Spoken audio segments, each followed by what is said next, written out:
There's a mythology around Coca, and in at least two of the allegories regarding its mythological origin, the story centers on a wayward, rebellious, and perhaps even promiscuous woman who was killed and whose remains were scattered into the earth.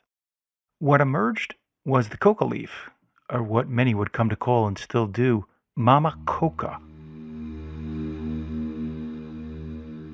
For some people where it was grown, Mama Coca came to symbolize happiness and well-being. It was integrated into numerous rituals and ceremonies, and eventually became a mainstay of people who saw it as a caffeine of sorts. Later, it helped power empires, the construction of roads for the Inca Empire, and the Spanish pillage of Peruvian gold. Both were fueled in part by coca. Of course, coca is also the raw material for cocaine, which gave rise to organized crime and, as we've seen in many countries across the Americas, helped finance brutal civil wars and widespread conflict. If Mama Coca provides happiness, well-being, and energy, the cocaine industry fuels crime, violence, and destruction.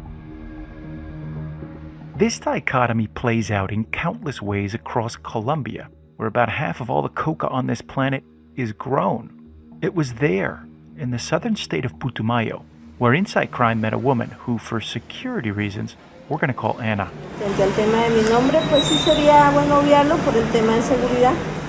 Coca had, in some ways, liberated Ana and helped her family, but the cocaine trade had cursed her. When our team met with her, she was facing down death threats from various criminal organizations.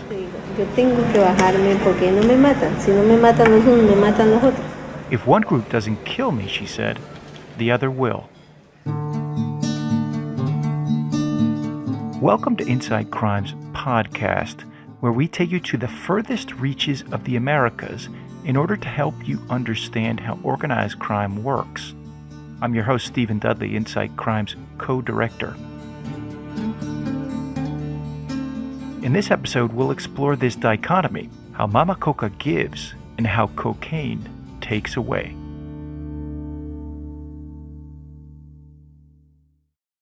It was a Colombian poet who once remarked that Colombia is a country where every color is a shade of green. And it is. Putumayo, for instance, is covered with a lush jungle canopy that connects the base of the Andes Mountains with the Amazon basin along the Colombian-Ecuadorian border.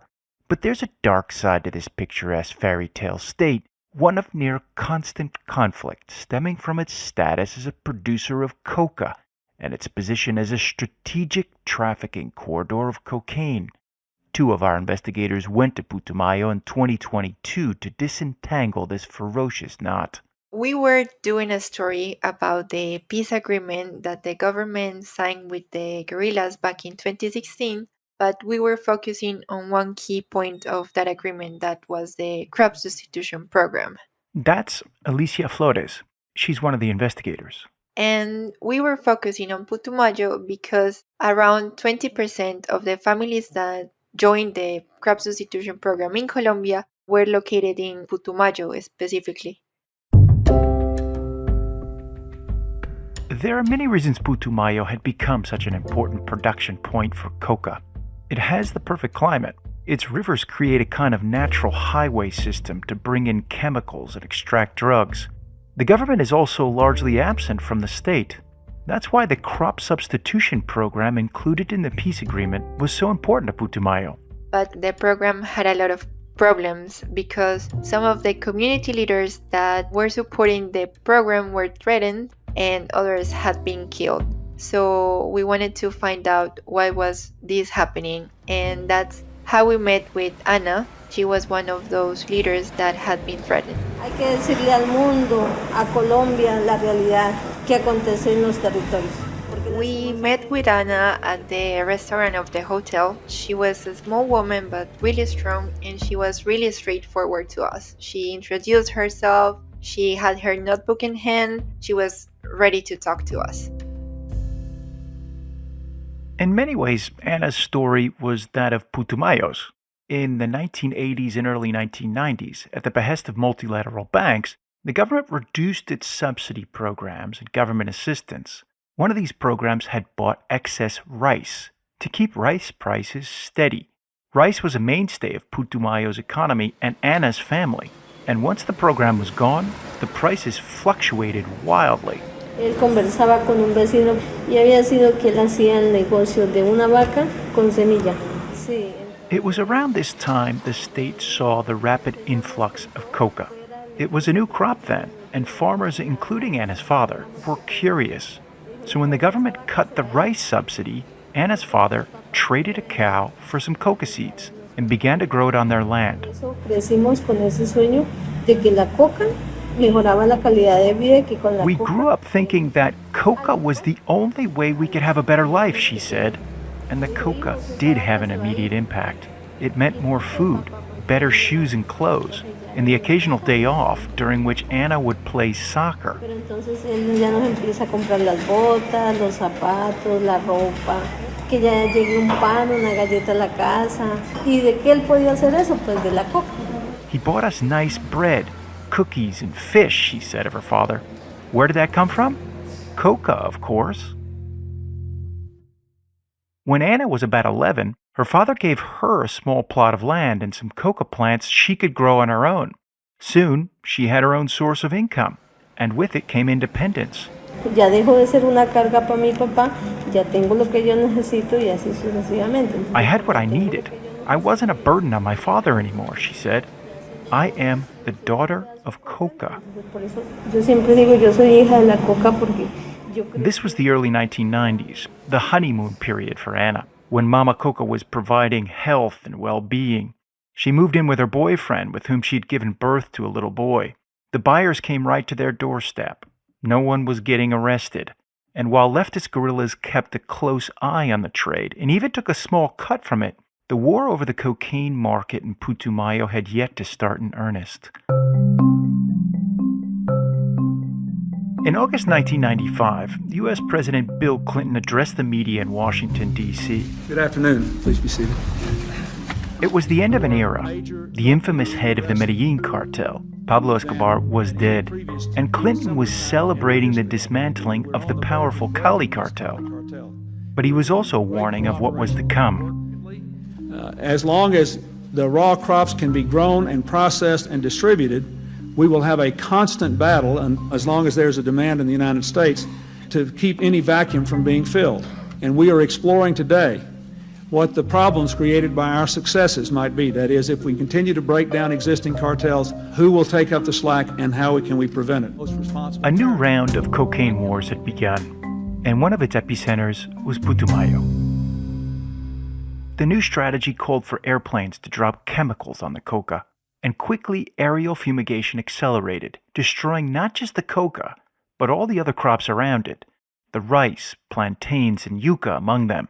Furious at the indiscriminate destruction of their basic sustenance, the coca growers organized their first marches to protest the policy and to ask for crop substitution programs. But no programs came. Cocaine production expanded, and more conflict followed.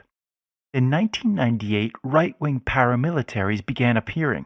Ostensibly, these paramilitaries were outside the government's control, but in reality, they worked hand in glove with the army, battling guerrillas in rural areas and slaughtering suspected guerrilla sympathizers in urban areas. And what was that like, on the ground for people like Ana? Well, it's difficult, Steve, because Ana doesn't talk much about this. Like many people in Putumayo, I think she's still traumatized.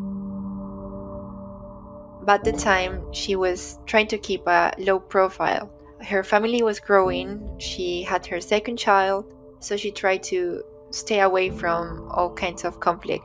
Can you describe for us what was happening in Putumayo? Small farmers like Ana were being hit from all sides. First, they had to deal with the government's aerial fumigation program that was spraying all kinds of crops in Putumayo, not just illicit crops. And second, right-wing paramilitaries became like the power brokers and drug traffickers in Putumayo. It was the darkest part of the conflict in Putumayo. Coca production plummeted to about 1/10 of what it was. Hundreds perished or disappeared. Many of them were cut into pieces by paramilitaries and tossed into Putumayo's vast river arteries. It was brutal because they were imposing strict rules in the communities, like, for example, curfews. They would decide who could enter the area, who could you do business with, who could be a political or a community leader. They were also setting the prices for all kinds of goods and services, including coca. So they were like the de facto government, and they controlled the whole production chain. So if you went against them, you got killed or exiled. So it was just keeping a low profile and hoping for the best. In the early 2000s, the Colombian government also began a new project, which they devised with the Clinton administration. The U.S. promised $1 billion in assistance, making Colombia the third largest recipient of U.S. aid in the world. The money went mostly to fight leftist guerrillas, but for coca growers like Ana, it employed the carrot and the stick approach. A carrot for those who stopped growing coca and substituted it for other crops. A stick for those who refused. Many tried to switch, but the money was squandered or stolen by the authorities, so they kept growing coca, and soon people were arrested. A mí me procesaron 2 veces. Me cogieron con 700 gramos una vez, otra vez con 1 kilito. Ana, for example, was arrested twice, one time with 700 grams of coca paste, a gooey substance the farmers would make to sell to the traffickers to process it into cocaine. Another time she was picked up with 1 kilogram of coca paste. She didn't spend much time in jail, but she had to pay a steep fine and legal fees. She spent years in debt to friends and relatives. What's more, the fumigation of their crops continued. It was pretty clear that coca had given Ana some of her freedom and economic stability, but it was also a curse because all of the violence and the conflict around it. So she kept her head low for a few years and also began to work with other coca growers to organize themselves because many of them wanted an out of this criminal economy. They just couldn't go public with it. Their clandestine Coca Growers Association, how did they do that? Basically, they worked under the umbrella of community associations because if they came out as coca growers, then the government will call them drug traffickers or guerrillas. And if they supported the government program to substitute coca, then the guerrillas will accuse them of selling them out or to be snitches. So it was an impossible position for all of them. It was around then the Colombian conflict took an unprecedented turn. The paramilitaries signed a peace agreement. También seremos útiles en la lucha por conseguir la reconciliación y el sosiego y la tranquilidad para Colombia. Between 2004 and 2006, close to 30,000 paramilitaries demobilized, including hundreds in Putumayo. Dios los bendiga y muchas gracias a la gente de Putumayo que como creyó en nosotros en la guerra, ahora tendrán que creer en nosotros haciendo paz. Muy amables. Into that vacuum swept the guerrillas again, specifically the FARC. The FARC was Colombia's oldest and largest insurgency, and they were well acquainted with Putumayo's vast jungle and river arteries. They were also well versed in the cocaine trade. Now, the guerrillas set the price for coca paste, they controlled the drug laboratories and the drug routes. It was the main way they were financing themselves. But, Alicia, was it as violent? It was violent because the guerrillas were still in confrontation with the government. But fortunately, there weren't the massacres and the levels of violence like in the days of the paramilitary.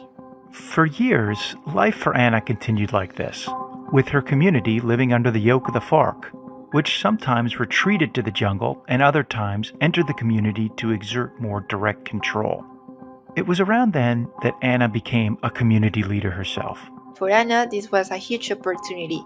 She was always active in her community, but as others dropped, she rose to the top and she found her place. Entonces ya sus compañeros se fueron retirando, entonces yo voy subiendo. It was hard work, but she liked it, and she was good at it. Still, For a long time, she felt like she had to keep her involvement quiet because of the dangers it posed and because she could get arrested again. This changed in 2013 when the FARC guerrillas began their own peace talks with the government. Porque yo vengo a meterme muy en serio en el liderazgo es a partir del proceso de paz. So really, it's only when the FARC starts to talk peace with the government that Ana feels safe enough to become a publicly recognized community leader. Is that right? Exactly, because she and the others had hoped that the dynamic was finally going to change in Putumayo. She thought that it was the first time she was not afraid, and she truly believed that the FARC will demobilize and that the armed groups will be out of the territory. There was no turning back. Ana was invested like never before. It was going to work this time, she told herself. It had to. Muy bien, ha llegado el momento que esperaba el país. La firma oficial y definitiva del acuerdo de paz. In September 2016, after almost 4 years of negotiations, the Colombian government finally managed to hammer out a peace agreement with the FARC. It was historic. The agreement ended the longest-running conflict in the Western Hemisphere. Invitamos a firmar el acuerdo al señor Rodrigo Londoño, comandante de las FARC EP. Among its many promises was one that called for assistance for small farmers seeking to substitute their coca for other crops. They called it the National Illicit Crop Substitution Program. For Ana and her coca growers collective, it was a symbol of hope. They'd been written into the National Accord. Y en ese acuerdo de paz había mucha esperanza del pueblo. Había como digamos alegría, ¿no es cierto? Alegría. People were happy, she said. Happy because things were going to be different. There was going to be more investment and a higher quality of life. Alegría es porque se consideraba que las cosas iban a ser diferentes, que iba a haber más apoyo al tema productivo, que iba a mejorar la calidad de vida porque siempre se hablaba de un tema integral. Many others, however, were not so optimistic. They'd seen in the past other crop substitution efforts fail, or watched as the money for their programs was stolen or misused by corrupt officials. Because of this sordid past, the program drafted leaders like Ana to sell the project to the skeptics. At first, Ana embraced the role. She went door to door and called meetings to try to convince these farmers they should leave the coca business. Many of them were her friends and neighbors, and eventually she got 400 growers, almost half of the inhabitants of the area, to sign agreements to voluntarily abandon coca. Por eso la gente creyó que todo era posible, que se iban a dar las cosas, y por eso la gente sustituyó voluntariamente el cultivo de hoja de coca. The peace accord gave strength to the people who thought that anything was possible, she said. That was why many of them started to voluntarily substitute coca for other crops. However, once again, the program failed. What happened? Why didn't it work? It's sad, but it's the same that always happens. The government didn't live up to their promises. The money never came, or it was stolen, or the government agencies never arrived, or they didn't do the work to implement it. At the same time, Colombia was suffering from what a prominent journalist had once dubbed the recycling of war. Former FARC units were breaking out of the peace agreements, and remnants of former paramilitary groups who'd started their own criminal organizations were returning to Putumayo. Ana and the other community leaders found themselves in the line of fire. Because she and the others had been the ones pushing the program, so they became the villains. In other words, everyone blamed them when the program failed, and the criminal groups blamed them for getting people to stop growing coca. So they became the target of criminal groups. It was not just people saying bad things about them, but physical attacks from these armed groups. Around the country, hundreds of leaders were killed, and soon Putumayo was again swallowed by war. Mucha atención, esta noche se reporta el asesinato de otro líder social en Putumayo. Donde otro líder social fue asesinado. El líder social campesino más emblemático del Putumayo fue asesinado. En las últimas horas fue asesinado en zona rural de Orito, Putumayo, otro líder comunitario.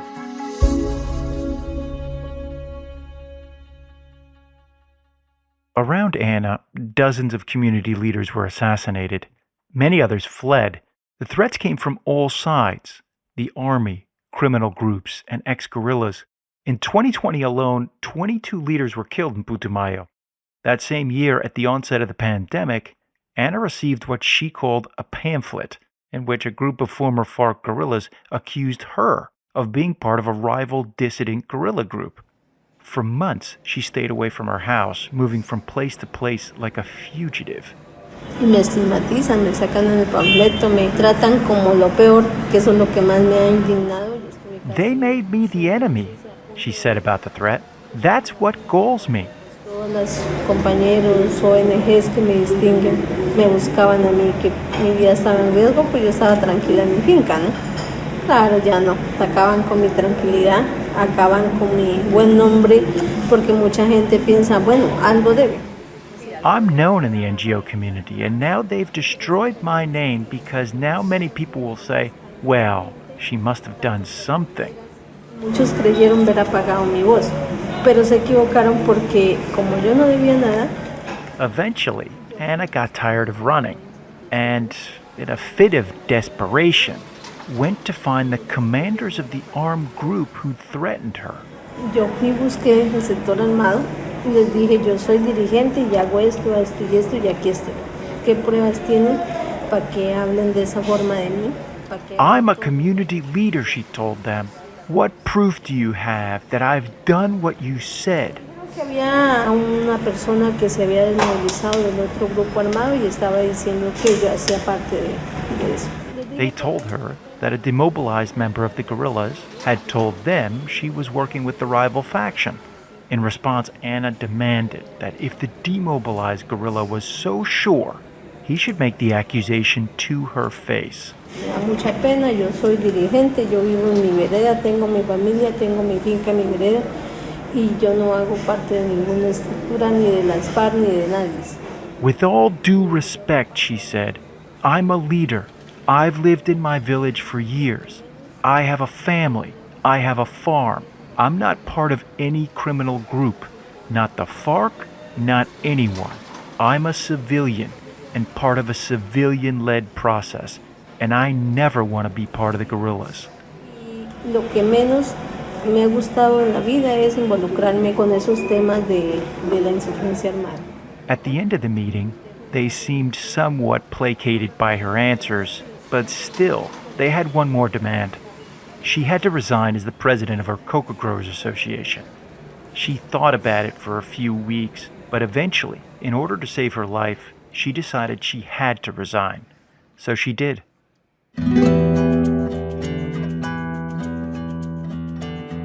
By the time Inside Crime met with her, Anna had gone full circle. It was about 3 decades after her father had traded his cow for some coca seeds.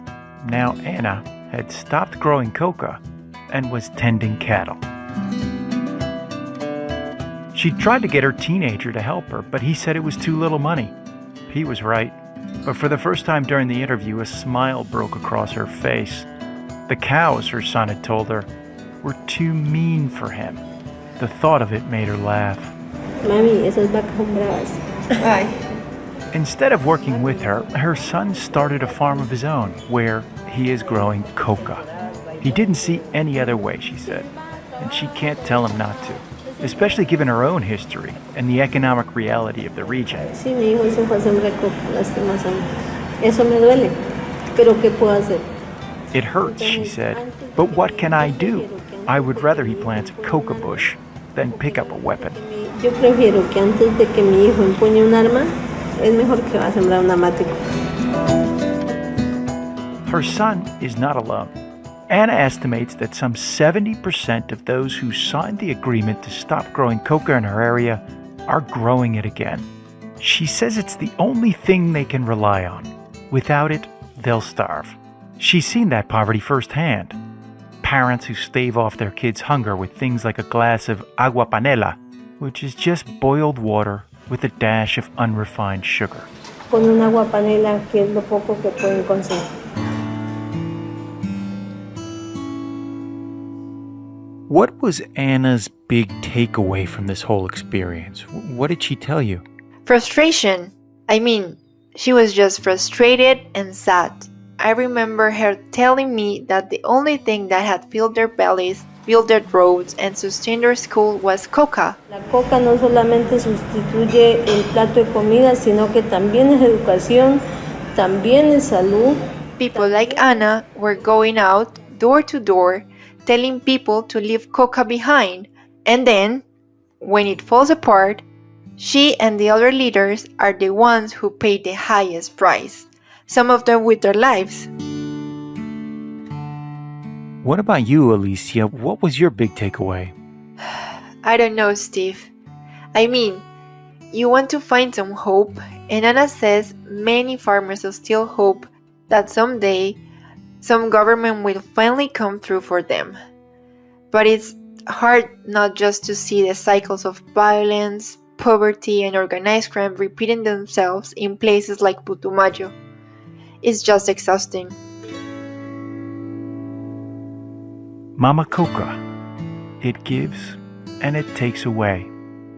Anna, a daughter of Coca, had lived it, and she'd survived it, at least for now.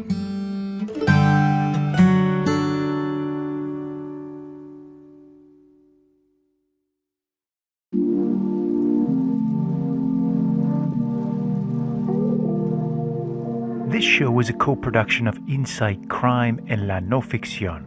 This episode was produced and written by me, Stephen Dudley, with help from Elisa Roldan. A special thanks to our reporters, Alicia Flores, Laura Avila, Sara Garcia, and Juliana Manjares, to our team at Insight Crime, and of course, to Anna for sharing her story.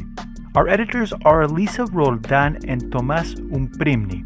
Our sound designer is Valentina Fonseca, and our graphic designer is Isabela Soto.